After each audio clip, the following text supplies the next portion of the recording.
I would urge everybody to read this article, though. This comes from Natural News, okay, last month. It says, fake medicine. Over 90% of all medical interventions lack evidence to support their use as the medical system implodes with error. Okay, I'm just going to read this part here. A new meta-analysis published in the Journal of Clinical Epidemiology finds that there is no high-quality evidence to support most modern healthcare interventions and pharmaceutical drugs used in hospitals today. That is a damning statement, okay? According to the findings of this analysis, almost every single aspect of the medical system is a racket, a fraud, okay? Please, I'm going to read this again so it can sink into people's consciousness.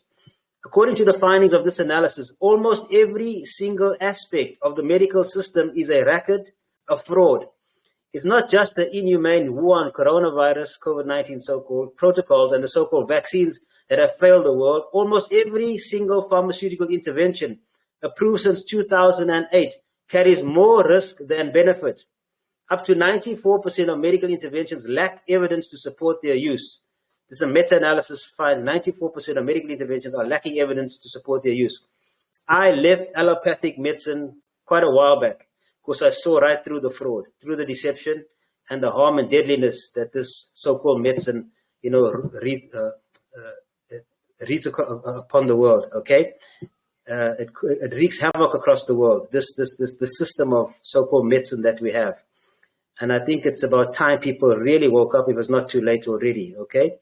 But, I almost felt like I'm being like a lone voice in the wilderness for many years. And sometimes I still feel like that, but that's just the way it is, okay? Because you're getting new international healthcare organizations springing up, everywhere now.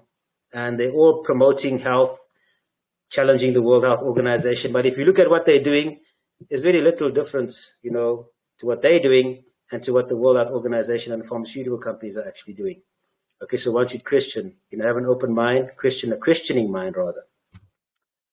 Okay, I'm just going to read this last part of this article. Only 87 of the interventions, which is 5.6%, provided high quality evidence to support their use.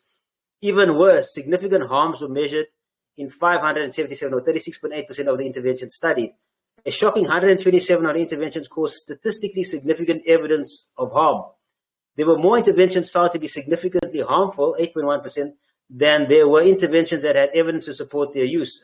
Okay, this is crazy stuff. The meta-analysis warns that patients, doctors, and policymakers should consider the lack of high-quality evidence supporting the benefits and harms of many interventions in their decision-making. And the researchers conclude most healthcare interventions studied within recent Cochrane reviews are not supported, listen to this, people, not supported by high-quality evidence, and harms are underreported, not overreported, underreported, okay?